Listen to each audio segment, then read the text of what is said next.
Okay, we are good to go. Excellent. All right. Thank you again, everybody, for coming. So a calorie is not just a calorie. And I know that that is a shocking surprise initially when people first join a program. But I have to kind of rewind and go back to kind of talk about this, because initially, when you're first dieting, and you might think back to when you're an earlier dieter, way back early on, in the early days of first losing weight, maybe the first time you've ever lost weight, yes, calorie restriction does work. And early on in the program, even my own program, calorie restriction will work, but that will only last for a minuscule amount of time. And as we get older, and certainly as we continue to diet and we continue to participate in diets, our metabolisms get used to the lower calories, and caloric restriction is not enough. And you guys already know that you can't out exercise your diet. You can work out till you're purple. And I've said this many times, I have actually worked out till I was purple. And that won't cut the mustard either. So the true way to lose weight is to balance your foods. And I'm constantly amazed when I provide the meal plans for people. People that follow the meal plans as closely as they can are the ones that usually will see the best results. And I kind of have like mixed feelings on that, because I don't expect people to sit and follow word for word my meal plan, because I realize you're not going to always want to eat exactly what I write. And that's why I give you the options to kind of mix and match some of the ingredients. But with that being said, when I look at MyFitnessPal, I also notice that a lot of people, and these are usually the people that don't lose weight as effectively, are just following the calories. And sometimes there's kind of like a mix of both. So I want to do this presentation to kind of show you the difference between what happens when you just follow the calories and when you follow the actual plan. So going back to the plans, when I've created these plans, I've actually put a lot of science and thought into it. There's a whole method to my madness. There's a reason for the amount of proteins and the amounts of carbs and the amounts of fats that I've put into each one of those meals. And not only the meals, but also the snacks, and all of them going down.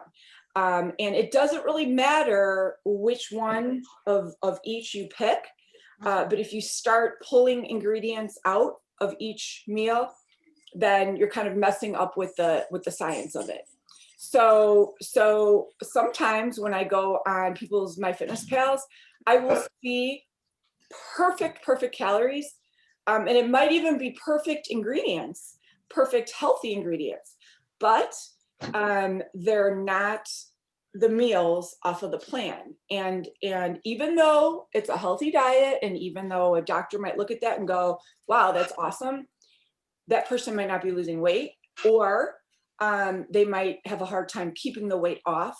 And that's because the balance isn't there. So today I want to talk about what creates that balance, and I want to show you what ingredients you can actually omit if you want to change things and or save calories for special splurges. Okay, so what I'm going to do now is I'm going to share my screen, and I put together a little presentation here. So let's hope this works. right. All right, are you guys seeing the screen that says calorie is not a calorie? Yes. Yes, perfect. Okay, so a guide to mastering success. Calorie is not a calorie, and I just lost it. Okay, so what are you guys seeing now? Are you seeing that same screen? Yes. Oh, okay. All right, so a calorie is not just a calorie. You can certainly take a slice of pizza, and you can certainly make that slice of pizza fit in with your caloric limits for the day, but that might not help you lose weight because it might not have the right portions in there. One of the biggest mistakes that we make is we add things that have too much sugar in our diets. And I have here, look what I got myself today. I did a double radio show today, which is actually harder to do than you think, because I had to talk for a straight hour, just myself. And so I decided to get this. And this here may look like it has a lot of sugar, but this is actually almond milk and Splenda. And there is not a lot of sugar in here, but if I were to have gotten this with cream and sugar, this would have been 300 and some calories. And someone might look at this and go, oh, well, I can plug this into my day. I can have this instead of a meal, but your body's going to take this and it's going to read it differently than a 350 calorie omelet. Okay. So that is what I'm going to talk about here today. So a guide in mastering what is on your plate. I have to figure it out. All right. Balance is essential in order for weight loss to occur. If you don't have the right balance, you're not going to see that weight loss. And before I reveal to you what the balance is, I have to let you know that there is absolutely no scientific backing to any magical equation or magical number to what percentage of macros instill weight loss in people. And there's been a ton of research done on this, and you could Google it yourself, but the amount of macros that is needed for weight loss to occur the range is so great that that there is no answer. You could need anywhere between 20% and 60% protein. So where do you go with that, right? You could need anywhere between 20% and 40% carbs. So where do you go with that? You could need anywhere between 20% and 50% fat. So how do you figure this out? Balance is essential. And so you have to be very, very careful with how you figure this out. So how do you calculate your macros? And you're going to see this. It's everywhere. You're going to see 20, 30, 35, 35. I mean, this is flooded the industry. So let me take a minute to tell you where this whole macro thing came about. First off, macros do work once you figure out the balance that's needed. In order for this to work, you need to weigh and measure everything. And in my opinion, it's unrealistic to live the rest of your life counting every single gram of fat and protein and carb. It's enough work to measure and weigh your food, let alone then have to calculate the fat, the carbs, and the protein. So the way that I have presented this to my clients and my members is to just have balance. And the balance that you're going to have is basically have an equal portion of each thing. So it's going to be about a third, and a third of each. It is impossible to think you're going to live the rest of your life with a calculator and a food scale and in constant measuring. So as long as you have a fat, a protein, and a carb at each meal, and you have that balance. Again, balance means it is steady and it is balanced. You don't have too much of one or too little of the other, then you are going to be in a good spot. Now, you're going to have some people, and some of you might be listening, who know where I've looked at your MyFitnessPal and have said, you are somebody that needs more protein. And so that might be a special case. But for the most part, you should start with that balance. Okay. All right. So again, where do you begin? How do you know where to start? And let's see here. I'll get my next slide. All right. So the Get You Fit meals have been designed with the right balance. I have taken all of the guesswork. And so I know that it's a lot of work, and I realize that when you are super excited to lose weight, all you want to do is, oops, I gotta go back. All you want to do is start losing weight. But what I want you to do, and I know you can't read these tiny little slides here, but I have the recipes and I have the meal plans. And in each of these, every single ingredient here, I've put thought into a fat, a protein, and a carb, a fat, a protein, and a carb. And throughout the process of this whole program, you're learning which things are essential and which things are not essential. So the fats, the healthy fats, are essential. Healthy fats are all of the healthy fats that are listed in your nutritional guide. And I actually have them right here. Hang on, let me get through my. Irene, we're still just seeing your cover slide in the presentation. Which covers, oh, you're not seeing, calorie, it's not a calorie. Oh my gosh, you're not seeing the whole thing? No. So I've been watching my own show here. Okay, hang on a second. Let me go to new share and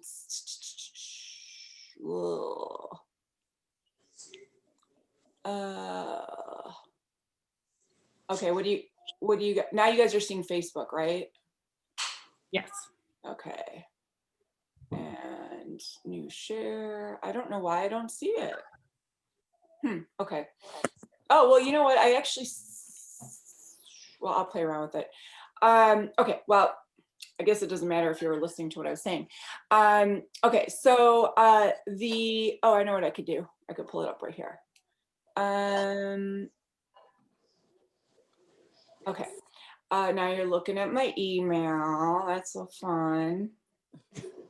And okay, I'll get it. Okay, so what was I saying? I lost my train of thought. About the oh yes, the in your guide, the one that talks about the dinner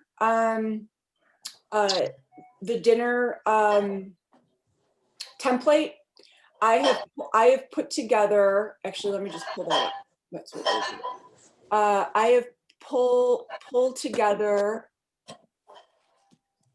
Here we go. Okay. Here's the dinner outline.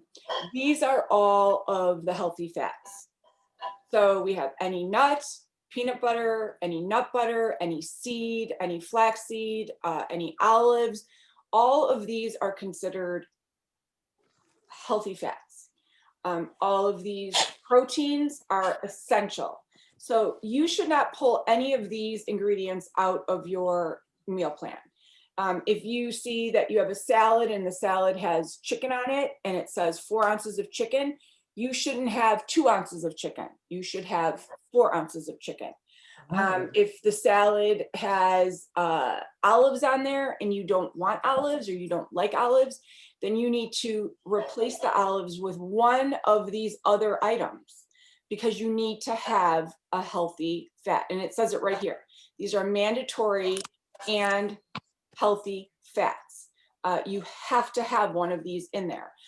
If you don't want to have a healthy fat on the salad or on the sandwich, then have a side of nuts with the meal.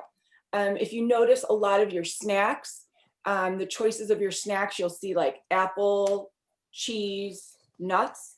Those have to be together. You can't have them separate. The reason is you need to have that balance.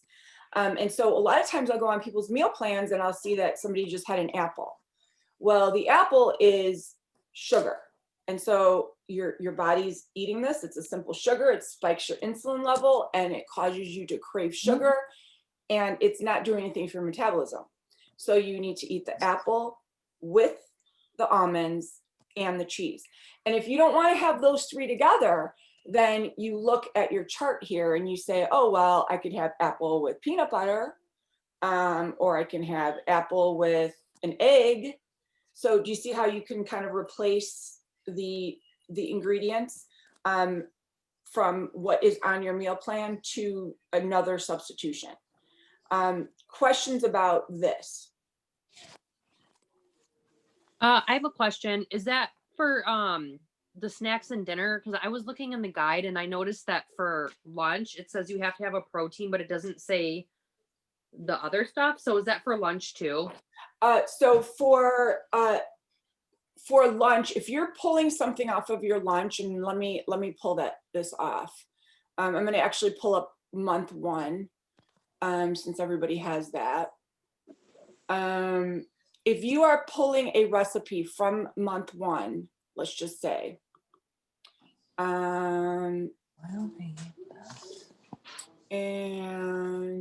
okay, so let's just say you are pulling this lunch from month 1, the turkey and pear pita, and you are going to replace the chicken, I'm sorry, the turkey with another protein, then it has to be another protein.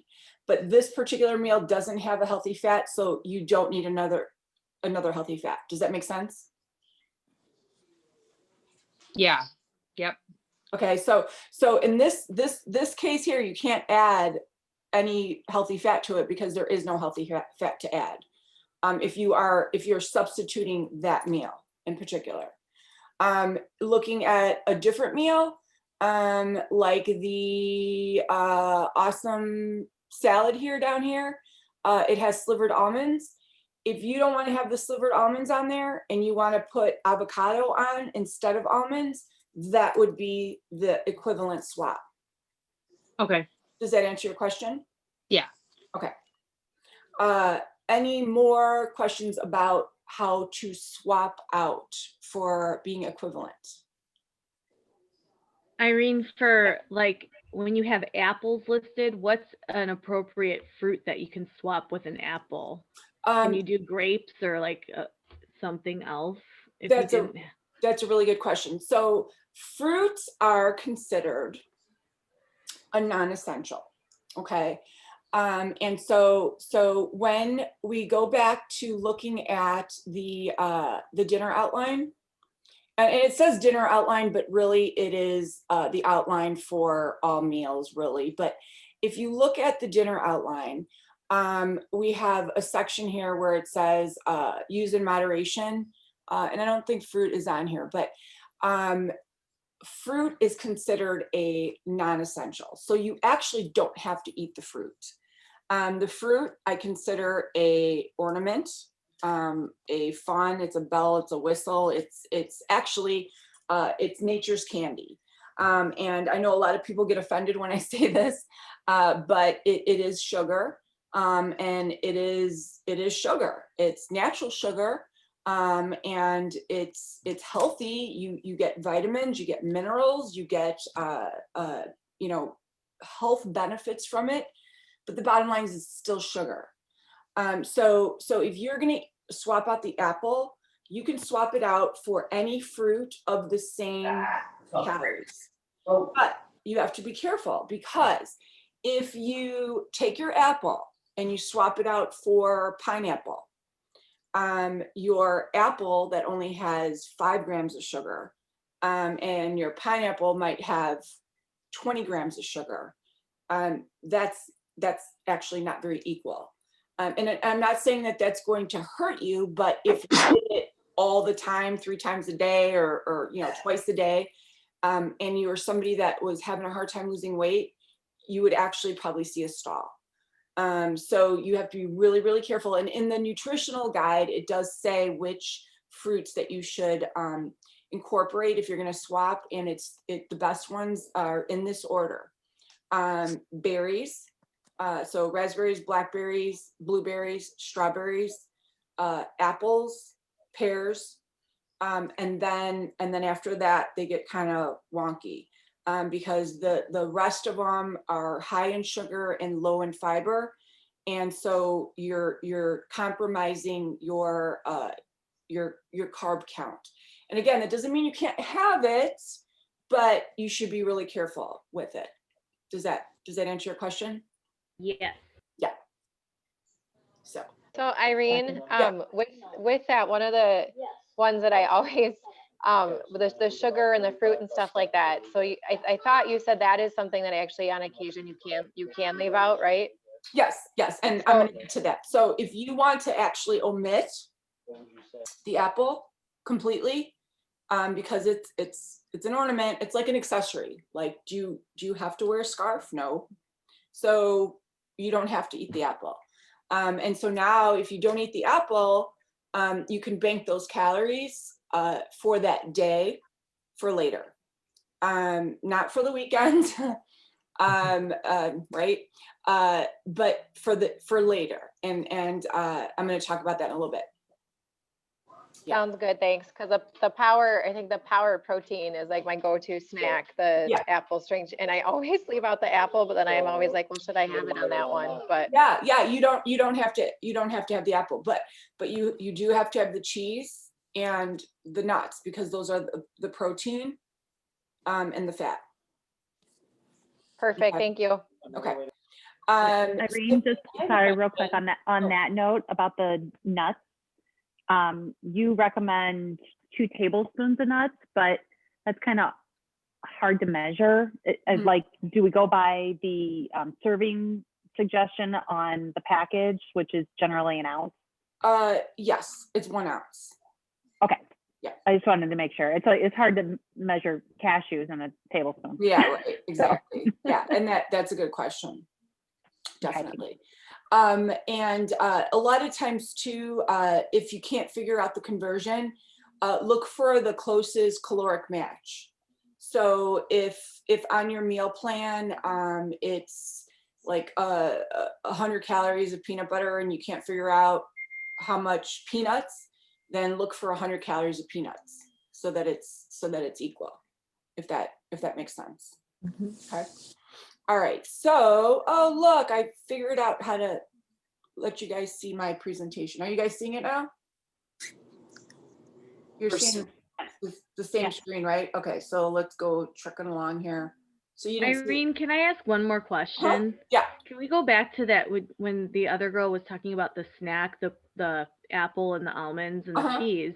But if you took the apple out, then doesn't that take out the carb, and then that throws off your balance, right? So are we supposed to replace it with some kind of carb or no? Well, that particular snack is actually a really bad example of balance, because the almonds, believe it or not, kind of nail all 3, because the almonds are a fat, a carb, and a protein. But because the cheese is actually not a healthy fat. The cheese is actually considered an ornament also. Got it. The reason that I put the cheese with it is because the cheese does have added protein. And so the protein from the cheese and the protein from the nuts together create the protein, and then the fat from the almonds is the fat. So that one's a really confusing one. And way back when I first started doing these programs, I didn't break it down for people, so it wasn't needed to be explained, and I didn't take that snack out because it's everyone's favorite. So but you should have those 2 together. But what you can do if you don't want to do the cheese, or if you're lactose intolerant, is you could do egg with the nuts. protein with nuts. So you could replace the cheese with a different protein. Does that make sense? Yeah. Yeah. But you shouldn't. Is that one whole egg with the yolk and everything, like one hard-boiled egg? Yes, it will drive your fat count up a little bit, but not enough to destroy the balance. Yeah. Okay. I know it's so confusing. But remember, this is not, you know, the fact that you're adding the fat from the yolk to your snack is not enough to like tip the scales off and have you not lose weight. You know, I mean, you're talking about 4 grams of fat. You know, if you were eating 2 hard-boiled eggs and an ounce of nuts, then I would say, and you were doing it every day, that might stand out. But if it was 1 hard-boiled egg and an ounce of nuts, that's not going to do it. Okay. So there's a fine line in not overthinking it too. But actually, if I had it my way, if I were to say this without having people throw rocks at me, I would say weight loss will occur more efficiently if you do cut out fruit. It's sad, but fruit is sugar, and sugar does turn to fat if you don't burn it off. And no matter what, if you sit down with a bowl of grapes and a bowl of cherries, and if side by side, it's no different than eating candy. Sugar wise, nutritionally, it's better. Like I said, you're getting minerals, you're getting vitamins, it's healthy.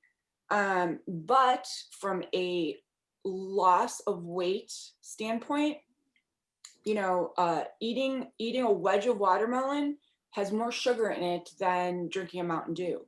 And so it's very sad. It's very sad. But that is the bottom line. So I know, trust me, I know.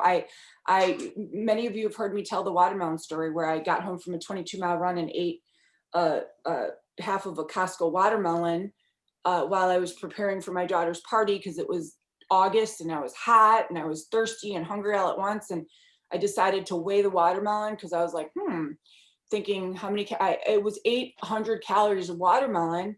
And I tell you now to Google how many calories are in one seedless watermelon. And it's sad. It's like 2,000 calories and 200 grams of sugar. And I wanted to cry, although it was worth it because it was damn good, but it was not what I was thinking I was going to waste 800 calories on, so you just have to be really careful with the fruit, because it does go down quick, and we have the mindset that it's free, and it's not. So you gotta be careful. So, okay. And that's why you don't see a ton of fruit on your plan either. So, all right. So, any more questions on this? Okay. So where can you cut now? Are you guys seeing this, the dinner outline again? Okay. So where can you cut out extras? Like, where can you pull non-essential food items? Well, here you have it. Cheese, sauces, and fruits.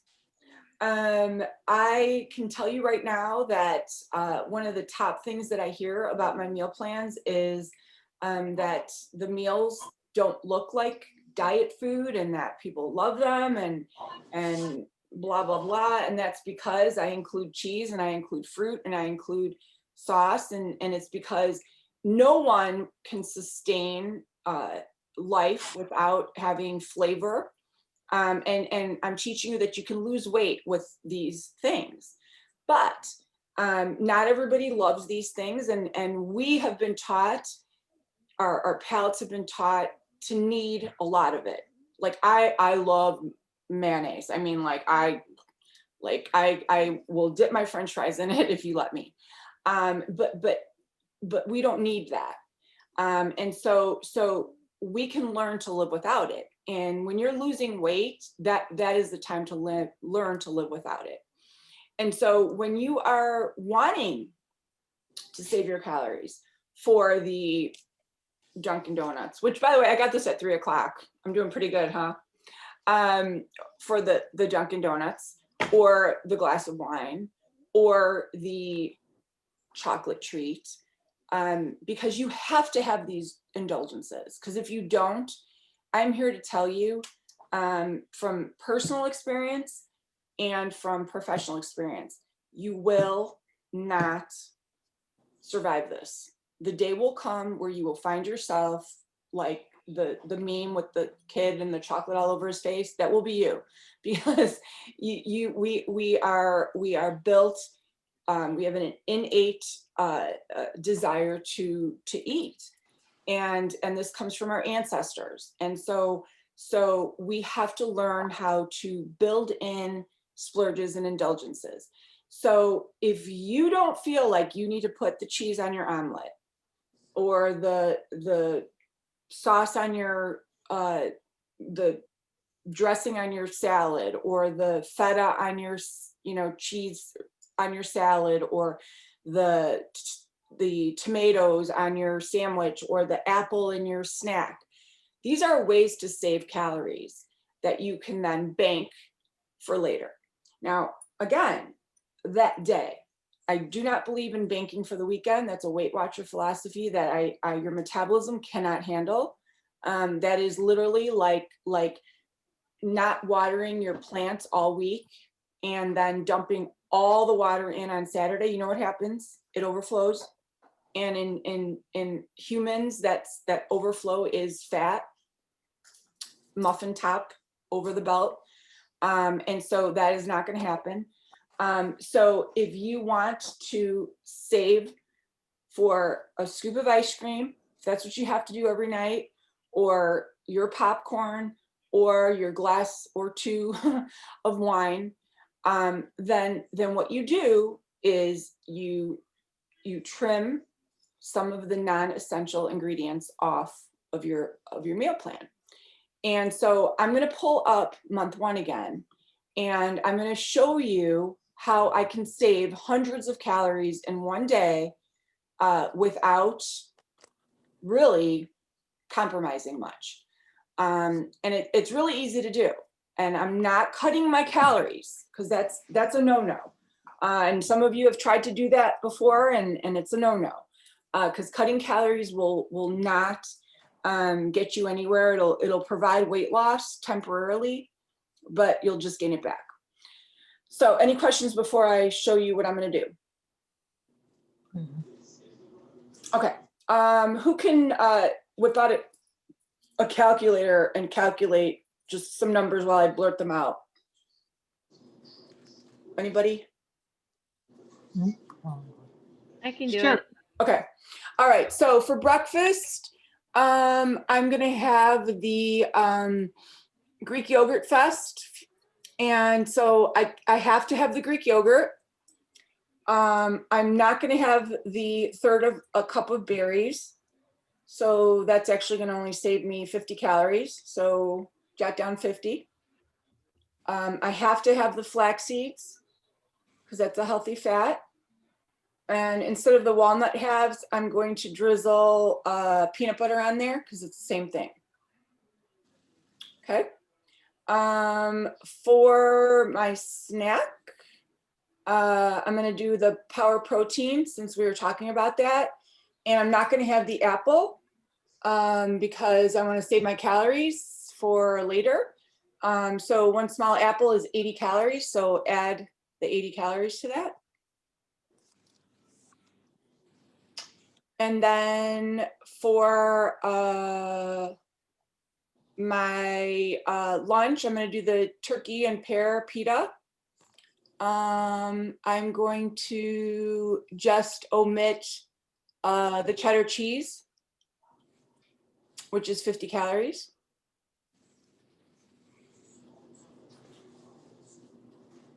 And then my afternoon snack, the Get You Fit shake. I am, let's see here, can't cut out the protein, can't cut out the peanut butter. I could cut out the almond milk just because I could.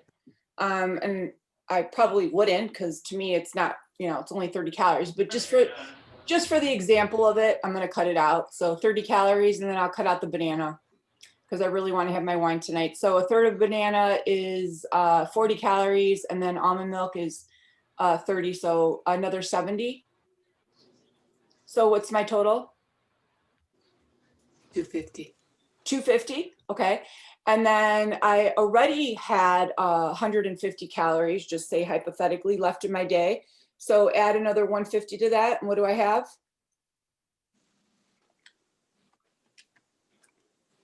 400. 400.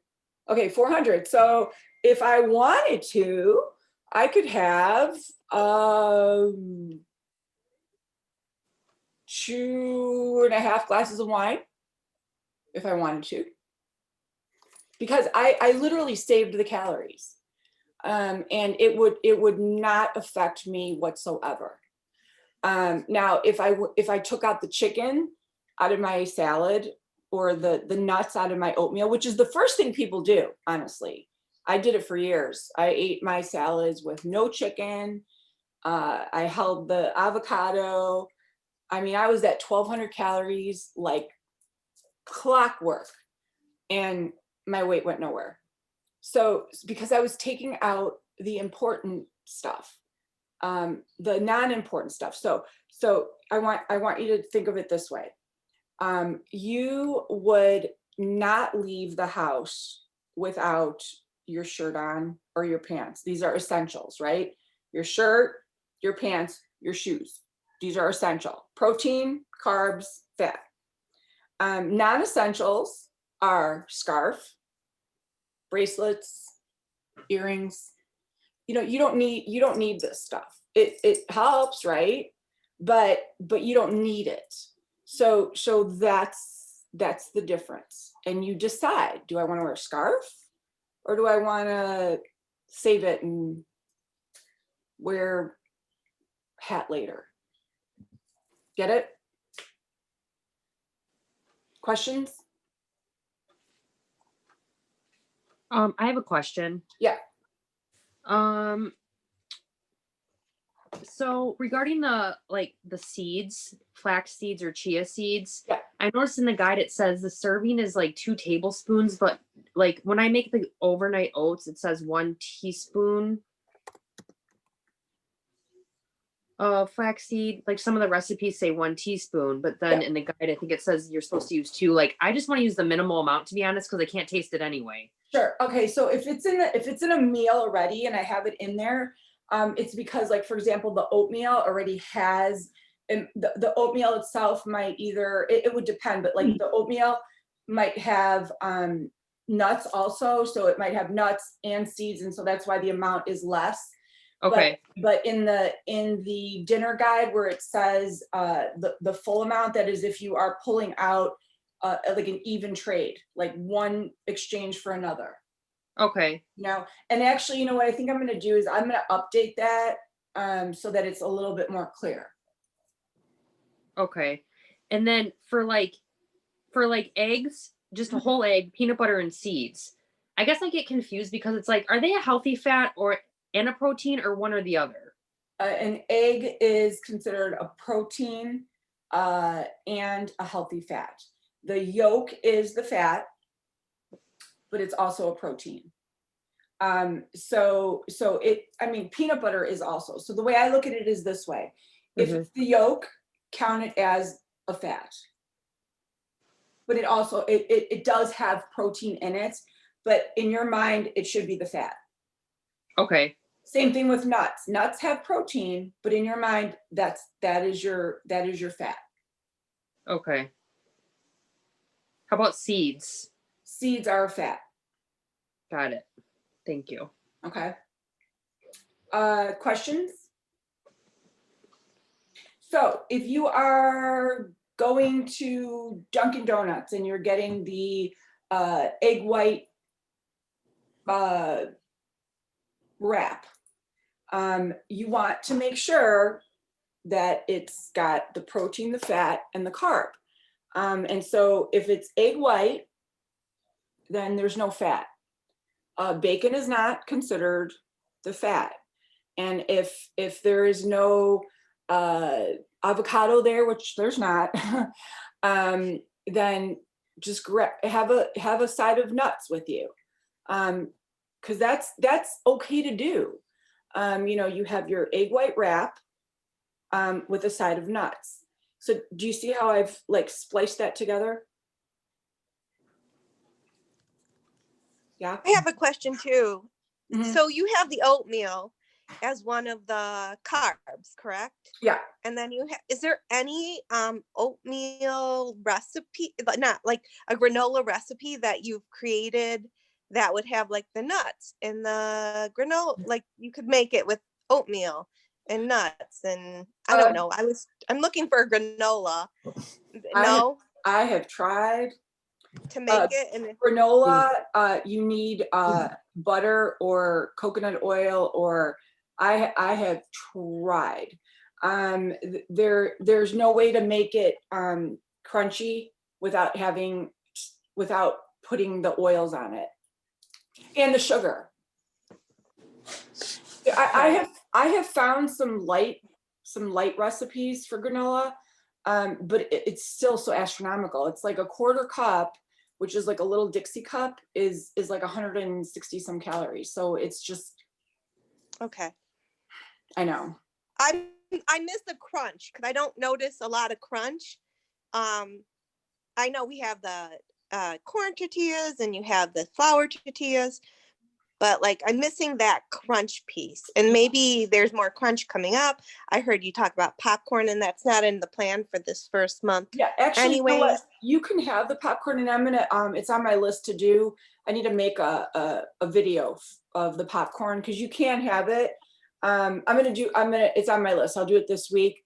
You can do air popcorn, as long as you spray it with cooking spray, and use like the seasoning, the popcorn seasoning. Yeah. I use the Hidden Valley Ranch powder.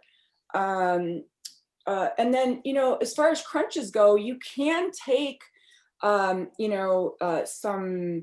like rice checks, or, I mean, that could be a carb actually, if you wanted to put a little something on your oatmeal to give you a little bit of a crunch. But granola is like the hardest one of all. Yeah, I thought it would be easy because you have you have the nuts and you have the granola, but it's all about getting it all together. Oh, yeah, and it's the sugar. Yeah. What if you were to use that stevia? You can, but it's how do you get it to like bake on there? So if you use butter, I'll show you the recipe that I have for the light one, and I did it and it was soggy because it. Well, I don't want bad granola. I just was thinking because part of granola is oatmeal, so that's why I was like, oh, yeah. maybe. I know. Okay. Actually, one of my podcasts, one of the top foods that people think is healthy and is horribly horrible for you is granola, because it's made with good ingredients, but it's made bad. Okay. I know. Do you have a recipe coming up, like where you could make like a energy bar or energy, like, so like you're on the run, you can just grab like something that's mixed up all together and go? There's a bunch of them on my blog. I don't know if you saw, well, I wouldn't say there's a bunch, but there's a handful of them on the blog. Okay. I'll share them with you. Because I'm thinking I used to eat energy bars, and I know that's probably awful because it's got sugar and whatever. I know. So I was looking. Yeah, I know. I used to grab that for breakfast. I know, but like those are the kind of things I'm looking. I know. Kind of looking for, even if I have to make it. Have you made the muffins yet? I have not made the muffins. Guys, tell her about the muffins. Make the muffins. Okay, I'll make the muffins. Make the muffins. Okay, so on final note, I have to show you guys one last trick. Since we're talking about wine. My wine glasses. All right, what time is it? Oh, good, we're good. Okay, so for the wine drinkers, especially around the holidays. So here is a little wine glass lesson. This glass here, for those of you that like to drink wine, do you see how I marked it? You are allowed to have wine, and 6 ounces of wine is a get you fit pour. So what I've done here is, I'm sorry, you can actually have 8 ounces, which is a large pour. So this is 8 ounces. So if you're like me and you like your fancy dancy wine glasses, this is 8. Now this glass fits a whole bottle, right? So if you are a wine drinker, my rule is this: fill it, measure it, and don't keep filling it, because then you are losing track of what you're drinking. Okay, you absolutely have to keep track, but be careful with the size glass that you're using. If you go to a smaller glass, it appears that you get more, but you really don't. So this is kind of nice, because now you feel like you're getting more, but you're not. So it got me thinking. So I was at TJ Maxx and I'm like,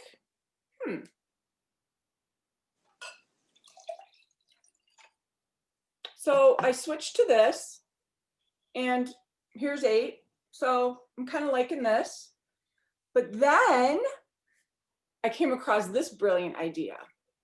This little thing you can get on Amazon, and you could fill it almost to the top. And it's now, who, I would never fill it to the top like this. I mean, like, I would not do that. What I would do, like when I have my wine at night, I fill it to about here, which is 4. So now I'm only having half of the amount. And if I have another glass, then it's still only 4. So it's brilliant. So it's like having that smaller dinner plate. It's the same thing. So if you are saving your calories for the wine later, and you are somebody that loves their big fancy glasses, definitely, at least for when you're home, switch it up and get these tiny little ones, because it makes such a huge difference. It's a psychological thing, but it really does work. And I can tell you, I almost never, and my husband yells at me all the time, I never finish my wine, because I just, it's a mental thing. So it's calories saved, and you still get your wine, and it's perfect. So I'm actually thinking about getting little ones made that say "Get You Fit" with a little measuring line for you guys. So, all right. Any more questions? Can I ask just one more question? Of course. Okay. I've always wondered this, and I guess I've never asked. If you're gonna do a protein shake in the morning, yeah, is it better to do a protein shake before you work out or after? Like, should you eat before you work out, or should you eat after? Like, if it's your breakfast? There's a ton of different philosophies on that, and that's really personal preference. Okay. There's people that like to do fasting workouts, and they don't like to have any food in them before they work out. Then there's a lot of research that shows you should have some food in you, because your insulin will spike just a bit, which will help enhance your workout. If you want to know my opinion is that you should have a little something, like I call it a pre-workout meal, and it's 100 calories of something. The Get You Fit muffin is perfect, because it's not squishing around in your stomach. It has protein, it has carb, it has fat, and it's only 100 calories. And I have my Fitness Pal set up with the 6 meals and I put it in there as pre-workout. And then your protein shake ideally is best after, because your body has burnt a bunch of calories and it literally just is going to absorb everything that you worked out. So it's just going to absorb it. However, there is no wrong way to do it. There really is not a wrong way to do it. Okay, perfect. Thank you. Okay. Oh, and I mentioned your name today, Rachel, on the show. So That's okay. Thank you. all right. Any more questions? Okay.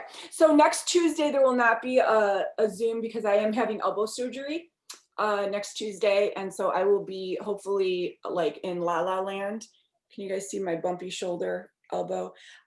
So unless they cancel it because of COVID, I just got off the phone with the pre-op. So far it's a go. But there is going to be a live workout tomorrow morning. So get up and join me on that. Okay. Thanks, you guys. Bye. Have a good one. Bye. See ya.